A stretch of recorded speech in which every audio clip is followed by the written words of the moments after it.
Hey guys, what's up? The accessibility guy here again to bring you another video for your viewing pleasure. In this video I will cover off mainly about my Motorola watch that I got exactly 1 month ago today, which was March 3rd. My mom decided to surprise me and get it for me because my Apple Watch Series 6 is about 4.5 years old now, almost 5. It will be 5 years old on September 18th of this year. So my first Apple Watch and very first smartwatch of my life was a coveted watch, and the same as my iPhone SE2, which I don't have got it here with me tonight. I got those two products that year, and crazy because my Apple Watch Apple will stop supporting it after September when watchOS 11 wraps up, but my iPhone still be able to get support for 2 more years, which is crazy. I am not sure if my iPhone 2 will be able to get the massive iOS 20 by Apple, which iOS 20 betas comes out June 2026, and Apple will release iOS 20 in mid-September of next year, which is crazy. We are only 1 year, 2 months away from the massive iOS 20. Fun fact: Apple's oldest operating system is actually tvOS, not iOS. Wow. iOS came out on June 29th of 2006, and tvOS came out on January 7th of 2006. So tvOS will turn 20 years old before iOS 20 will be crazy. Who knew? I always knew that both tvOS and iOS were the 2 oldest operating systems by Apple. So, and speaking about iOS, 3 days ago Apple released finally, after 1 month later than last year's iOS 17.4 came out, iOS 18.4, which is a pretty major update. During iOS 18 yearly cycle it came in at 6.95 gigabytes on my iPad Pro, which is crazy, and it's currently on iOS 18.3.2 sometimes if you skip an software update by Apple, they usually just add some more storage to the next Apple iOS software update. Wow, my almost 7 gigabytes. Wow, crazy. I mean, for a mid-throttle year, which I believe it's the biggest mid-year software by Apple ever, but we all waited quite a while. It says here that it introduces a new sketch style option on Image Playground. For people like me who don't know what Playground is, it's a brand new Apple app that looks like this. So when I downloaded iOS 18.2 on my iPad Pro and my iPhone SE2 4 months ago, which is on December 11th of 2024 as the final iOS update of 2024. And brand new app was added on my iPad, and on my iPhone I said, what the heck, what is this Playground app? So I was curious, so I opened it up, and here is the screenshot of it. It looks like this on my iPad Pro and my iPhone SE2. It said describe an image or add a suggestion from the list below, which is my face with a Boston Bruins hat on, and guys, I know my team are Suki Poops this year. I know they got eliminated from the playoffs a week ago, which I am really sad about my Boston Bruins team. They weren't a very good team at all this year, ended off with their second worst season ever in history with only getting 69 points, which I don't really get why lots of people like the number 69. Even to this day I don't know what 69 means. There's even a song by my all-time favorite artist. It's a math equation called 34 plus 35 is equal to 69. 6 plus 9 is 15. I think that 69 refers to doing the no-no or the naughty. Anyways, I don't want to think about it. Why did I brought 69 up? Oh, I remember, because Boston Bruins only gotten 69 points for the 2024-25 NHL season. So back to the topic about this brand new app called Playground. There's winter holidays much space stadium scientist or potted plant show mode. I didn't even notice that until now. Oh my gosh, there's a whole bunch, like about 4 pages of these things, and more are on the way. Well, I never even tried one of these yet. I will try Stadium 1. Pretty cool. Here's the screenshot on my phone to show you guys. Pretty cool. It's a new thing from Apple Official Intelligence, which is Apple. This is so cool. Cool and awesome. Okay, later when I'm bored, I play around in this brand new Playground.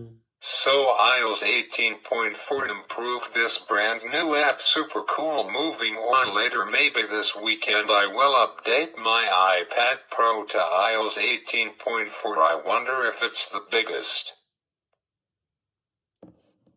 So in iOS 18.4 came with also mail categorization, which I don't use Apple Mail anymore. I like Gmail better than Apple Mail. That's my opinion.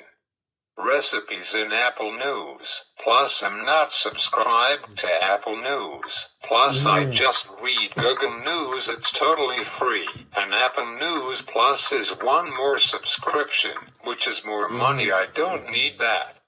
And enhancements to better organize and fit your library and photos. Thoughts helpful. I use Apple Photos. This release also includes other features, bug fixes, and security updates for your iPad and iPhone. So I am so excited for WWDC 2025 by Apple second week of June for the massive reveal of iOS 19. I am probably going to download the iOS 19 betas on my iPhone SE 2 because it now has a bad battery. It's down to 80% battery health level which it has done 500 charges on it. So when I am back at my other house, I will charge my iPhone SE 3 that I haven't used in about a year and a half. I am curious to see which version my iPhone SE 3 is running. Probably it hasn't seen iOS 17 yet. I am wondering. That is fun for me to find out. And it has got double the storage space on it as my iPhone SE 2 that I got back September of 2020. I bought my iPhone SE 3 at the end of April 2022, which only 2 years apart. Wow. I am really disappointed that the all-new iPhone 4 is called the iPhone 16e, which is kind of weird to call it that, but lots what the poop, like the poop. People review it on Google Reviews as a 4.6 out of 5 stars. What is wrong with people these days? 132 people gave it a 5 out of 5 stars. What the duck is wrong with people? There's 3 things I don't understand about it actually. For one is Apple charged $300 more for it. 2, Apple only released it in 2 colors, not 3 like what they did for the iPhone SE 1, iPhone SE 2, and 3rd General 3. Apple at the last bloody minute decided to mess with their customers and renamed it and called it the iPhone 16e. I said, what the heck? Apple and for Apple charged $300 more, and they decided to remove MagSafe wireless charging, which is crazy. I don't like Apple because of this. If Apple priced it at $600, which is usual for the iPhone SE lineup, I would buy it, but forget it. It's $900 plus tax, then it's just over $1,000 mark. Forget it. I really wanted to get it, but I am not paying that. I don't see the value of this thing. I really don't. For that much money, no way. I spent my money wisely, but some people sadly spent their money foolishly. I hate to say this. I am one of the lucky ones. I have got money to spend on new gadgets and tech products. Actually, I haven't bought a new tech product since 2022, which is 3 years ago. So this year I am planning to buy a brand new iPad, deciding on whether or not to get a mobile plan with it. If I do, I don't mind paying for it. My family doesn't have to pay it. 4 years ago when I bought my iPad Pro, I was debating whether to spend about $150 more to buy the iPad Pro 11-inch 3rd General that is 128 gigabytes on it, which I regret buying only 128 gigabyte model iPad Pro 11-inch. But the Apple staff guy told me I don't need it. I just use hotspot from my phone, which is harder on an Android phone rather than an iPhone. It's Apple, nothing is easy. The reason I don't have an iPhone as my main phone is because I don't know why.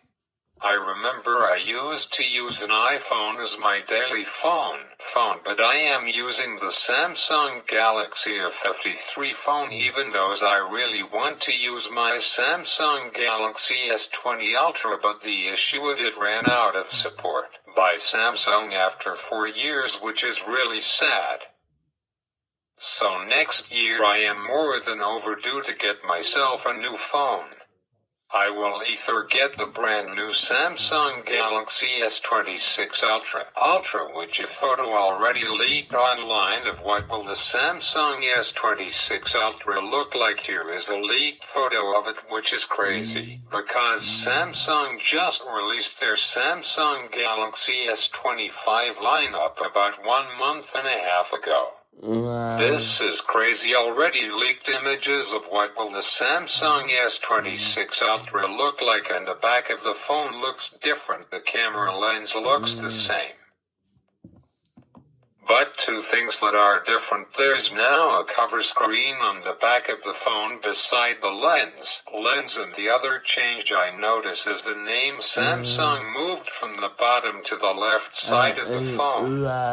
This is not official yet and not for quite a while. It's just an idea of a concept of it might look like when Samsung releases it beginning to mid-February 2026. This year, the concept of the all-new iPhone 17 lineup looks like it will have a bar across the back of the phone and the camera lens will be inside. I am sorry, I don't like this design of the new iPhone 17. I am sorry, it's my opinion. It looks kind of weird. They should leave the camera module the same. Here's what the iPhone 17 might look like. Maybe in either June or July it will be official. So anyhow, I will either buy the Samsung Galaxy S26 Ultra for my 7th smartphone of my life, or I will get iPhone 18 Pro Max or Ultra.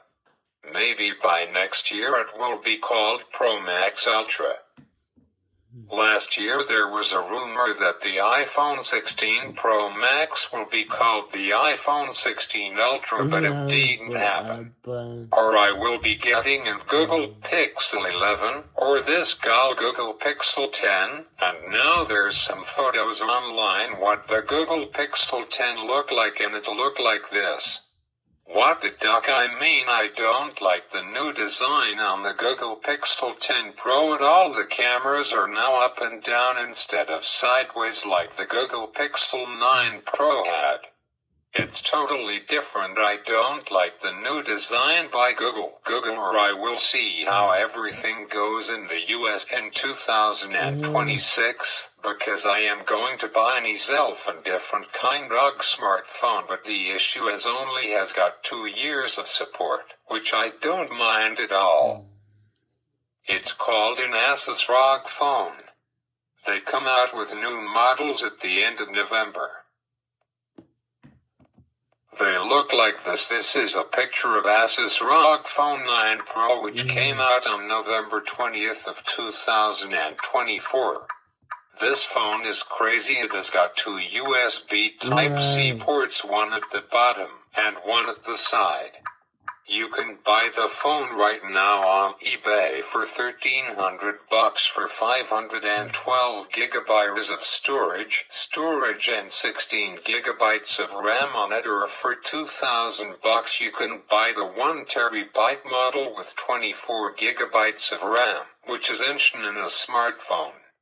Fun fact, my Samsung Galaxy S20 Ultra has got 16 gigabytes of RAM in it. So anyways, now start my video, shall we? And in this video I talk all about my second ever smartwatch of my life, which is called Moto Watch 70, which is this. I love and enjoy having a Motorola product again. About 2 years ago I told you guys all about what happened to my Motorola Edge Plus phone that I got from my dad because he had bought himself two of the same phone for some reason. So anyways, tonight's video is talking all about this Motorola watch, which my mom texted me a month ago. She was shopping at Costco and found Motorola watch. She thought I would like it. It costed only $90. I said sure, why not? So she got it for me and brought it home, and then it needed to be charged first. Then I set it up by putting the app on my phone. The app looks like this. It feels a lot like more of a Fitbit than a smartwatch. I got it fully working, except that somehow I can't get my Masigas to work on this thing. I don't know why. So anyways, I really like it. It looks exactly like my Apple Watch. They both have the same screen size. Actually, this one is a bit heavier by 0.9 of a gram. I didn't know that. So fun fact, this is the latest device I ever own, and it's the newest. It came out on May 2nd of 2024. Wow, crazy. So it's not even 2-year-old yet, so it's just a baby. Remember from TikTok, I am just a baby. I always like watching the TikToks. So anyways, it's 46 grams. It has gotten a 1.7-inch screen, which is the same size as my Apple Watch Series 6. It has got no cellular mobile data on it, which is the downside of this device, but it's only temporary until I buy myself my third smartwatch of my life, and my second Apple Watch of my life, which will be end of September or early October. I could buy the Series 10 now, but I don't mind waiting to get the brand new Apple Watch Series 11, and considering this is a Series 6, there will be some major changes after 5 years to the Apple Watch. I already like buying brand new stuff because it will get supported for many years to come, which is why. So anyways, back to this. It has got no SIM in it. I really like my Apple Watch Series 6 because I bought it 4 years and a half ago with Wi-Fi and cellular on it. So if I don't have got my phone with me, then if someone phones me or texts me, I just pick it up on my watch. It's really convenient, and it's totally worth for me having data on my Apple Watch, and I will do the same as my Apple Watch brand new one I will buy this fall. My Moto Watch 70 is not waterproof, which my Apple Watch Series 6 was the very first Apple Watch to be fully waterproof.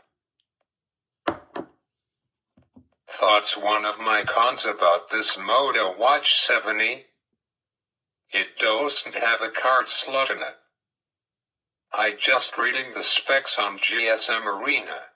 It only has got 1 gigabyte of RAM in it, which my Apple Watch Series 6 has got only 1 gigabyte of RAM on it too. It has got only 8 gigabytes of storage on it. My Apple Watch has got 32 gigabytes, however Motorola watches get no software updates, which is strange. It has got Bluetooth 5.3 on it. It has got 355 mAh battery cell on it, which is higher than my Apple Watch, and more mAh means more power, longer lasting battery. It only takes 25 minutes to charge my Moto Watch 70, which is insanely fast and quick. My Apple Watch Series 6 takes 1 hour and 40 minutes to charge, so wow. Here's my 5 pros and 5 cons about the Moto Watch 70, and tell you guys if you should consider getting one of these or not. My top 5 cons are: 1. Doesn't have mobile data connectivity. 2. It's not waterproof. 3. It doesn't get software updates, which is I don't understand why. 4. It's not as accurate as my Apple Watch Series 6. What I mean by it doesn't count my steps as accurate. And number 5, it doesn't have got always on display on it. Now here's my top 5 pro to close out my video tonight. 1. It has got the same screen size, which is crazy too. I like the way it feels on my wrist and my hand. 3. It turns on like in 3 seconds from shutdown. It's super crazy fast compared to my Apple Watch, which takes about a minute to turn on. 4. I really like the battery life on it. It lasts 100 hours, which is 4 days and 4 hours. I turn it off every night before I go to bed. It lasts me 6 days on a full charge, which thought's really impressive. I only had to charge it 4 times so far. It came with 100% battery health, and 5. It tracks my steps, my heart rate, and my body temperature, which is really cool. So as always, I am out of time. If you enjoyed this video, make sure to subscribe to me, and until next week, I see you next time. Peace out. Thank goodness another video done. Oh, sugar plum pudding, I didn't stop it yet. Okay, bye.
Bye.